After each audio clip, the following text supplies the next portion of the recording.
Pleasing the aesthetic senses, especially the sight, is the principal intent for allurement and attraction, also defined as beauty.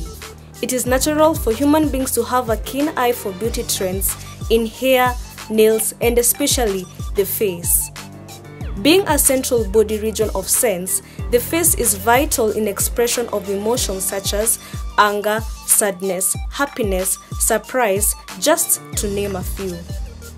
To achieve this, the eyebrows play a facilitative role in communication by strengthening expressions such as surprise or anger. Doing the eyebrows wrongly may more often than not cause someone to appear to be expressing an emotion that they are not experiencing. To avoid this, it is important for one to do the eyebrows right. This is Do It Right. I am Marion Munyao.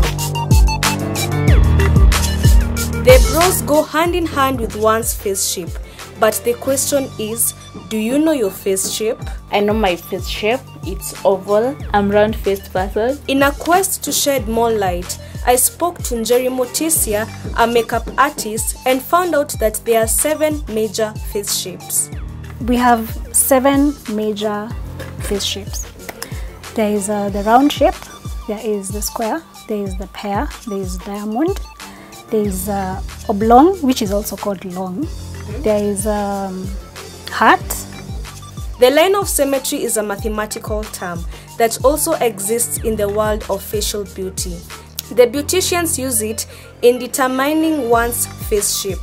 You can get to know about the face shape depending on the features of your face. My forehead and cheekbones are symmetrical, but it gets smaller at the chin, so they will term that as the oval shape. Simple terms, it means how you measure your face, the distance between your forehead, your cheekbone, between your cheekbone and the jawline, and maybe between the forehead and the jawline. Apart from preventing sweat, water, and other debris from accessing the eye sockets, Njeri highlights that one should invest in eyebrows as first impression matters. Eyebrows are like a first impression. When I look at someone, or when someone looks at me, my emotions, my expressions will come through the eyebrows. That's the first thing. Thick, thin, and medium are the designs present for brows. The trio can have different arcs such as soft arc, strong arc, high and low medium arc. We have 3 major designs.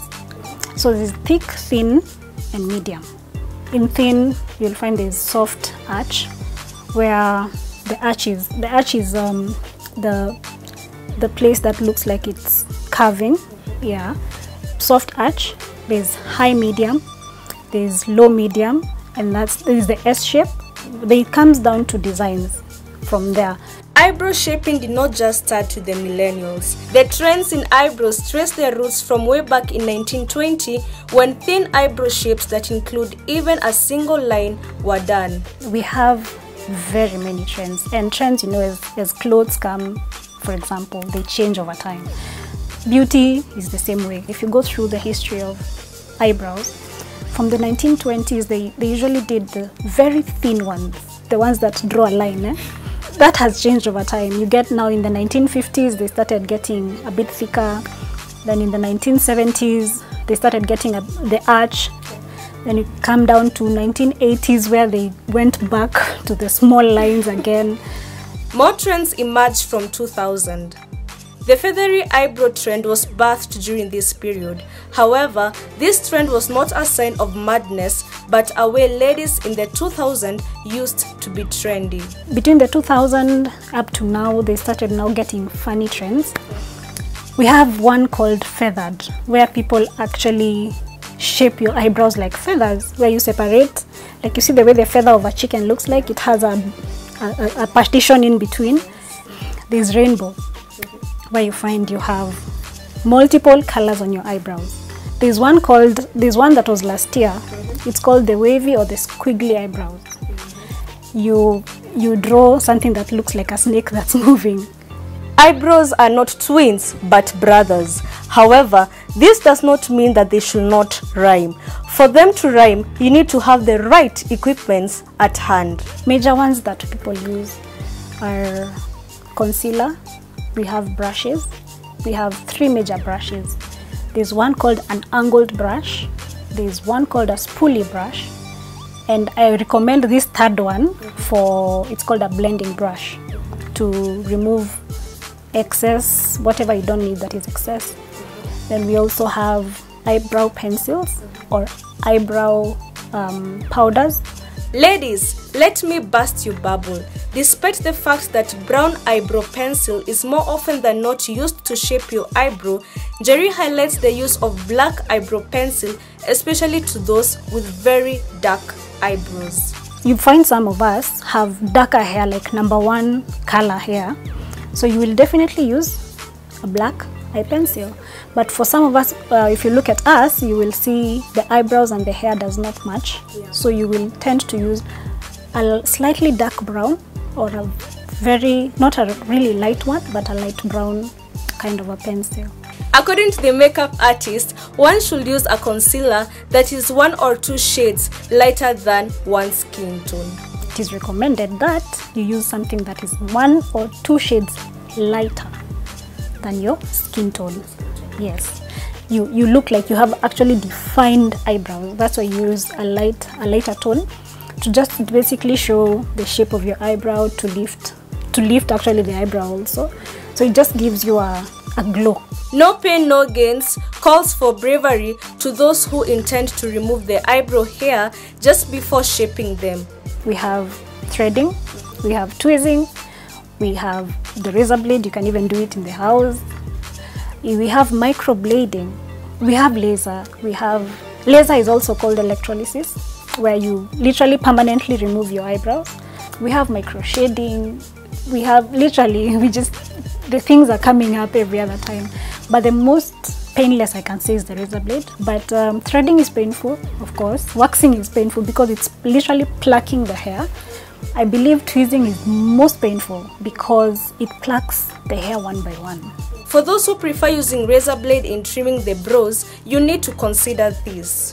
The only pain you might have to feel is as you disinfect them, because that is very important, so that you don't get bumps, because some people get bumps from plucking out facial hair. So to avoid that, you have to disinfect. A big forehead is indeed a unique feature to those who fall victim. Thick eyebrows and slightly bigger arcs is recommended for the lady who wants to hide it. On the other hand, reducing the thickness and size of the arc can make the forehead pop out. You either want it to pop or reduce it. So if you want to hide it, you might want to make a slightly bigger arch and thick eyebrows if you want to conceal it. But if you want it to not pop, you will reduce the thickness and maybe reduce the arch where the eyebrow comes to. Jerry encourages those with the unibrow to trim the hair between the brows so as to avoid the appearance of having one huge facial expression on your face. The unibrow is a blessing. Some people want to remove it, others want to conceal it. So it just depends on your preference. If you have to have it, you might at least want to cut a bit of it so that you don't look like you have one huge expression on your face, to bring a little definition on your face. Men are neither left out in the world of eyebrows. Inasmuch as some men have started to shape their eyebrows the same way women do, those who are against this should therefore groom them by trimming or combing. Men can groom their eyebrows. If you don't want to have like bushy, you can actually trim them. Some people actually cut them using razors just a bit to bring definition to the face. Just like cleaning the face, wipes can serve best when cleaning off the eyebrow makeup. To clean your eyebrows and your face in general, you can use wipes, number 1, to just clean off the makeup, the excess makeup, and wash the face using soap. In a bid to pinpoint the actual mistakes present in the shaping of eyebrows, Grace demonstrates how she does her eyebrows as a beginner.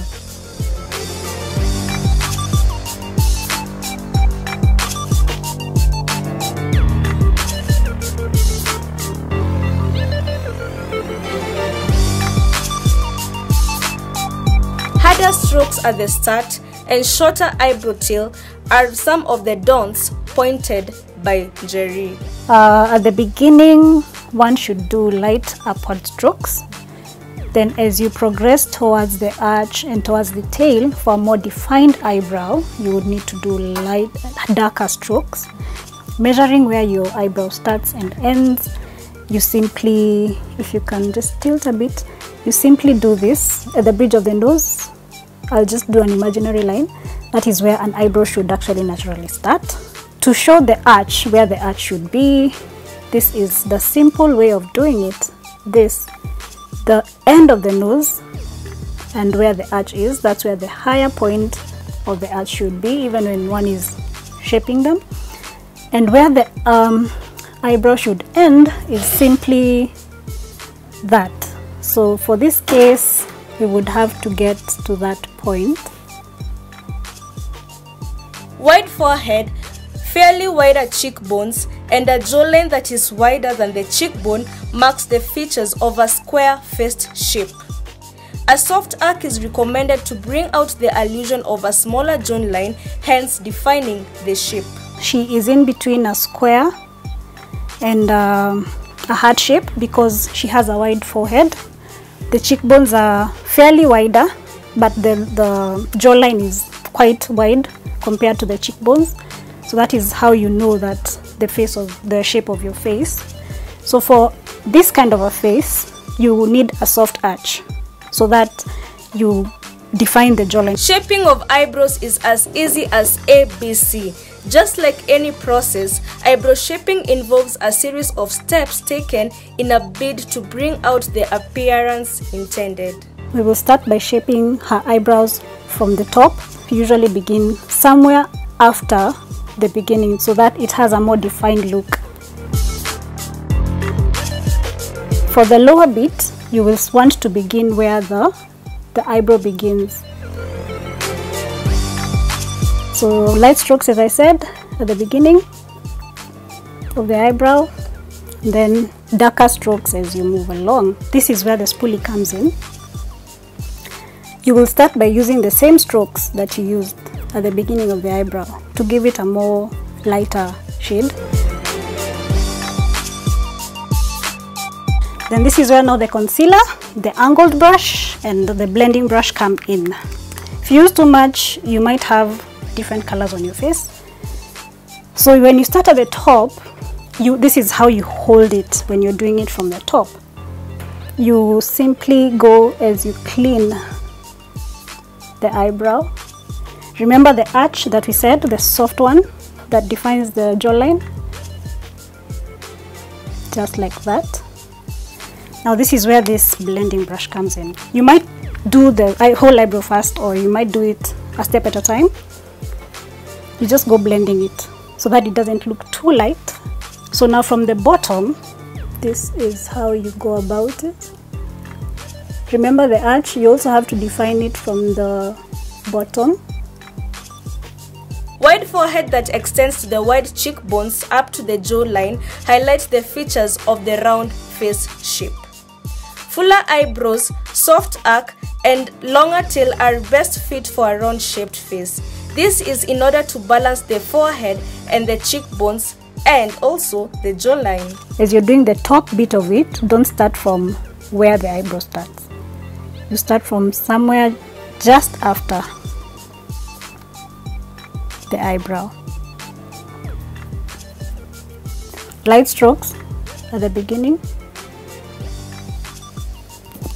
upward, using the spoolie again, the upward motion as you go. So same process again, using the concealer. You start wherever you're comfortable with, hold the brush, and we are going to go to the lower bit of the eyebrow.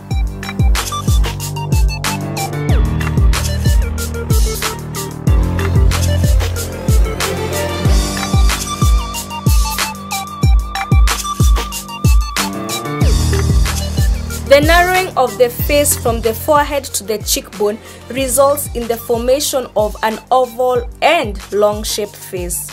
Oval shapes mostly works with a majority of eyebrow shapes. Njeri highlights a soft arc and an elongated outward tail as best preferred for this particular face shape. This is in order to widen the face. For an oval shape, it simply means that it is more narrow than wide. So, and it also forms the oval shape. Oval shape usually goes with majority of the shapes for the eyebrows. It's a very versatile kind of a shape. So, but the most preferred is one that has a soft arch and sort of an elongated but outward moving eyebrow to sort of widen the face.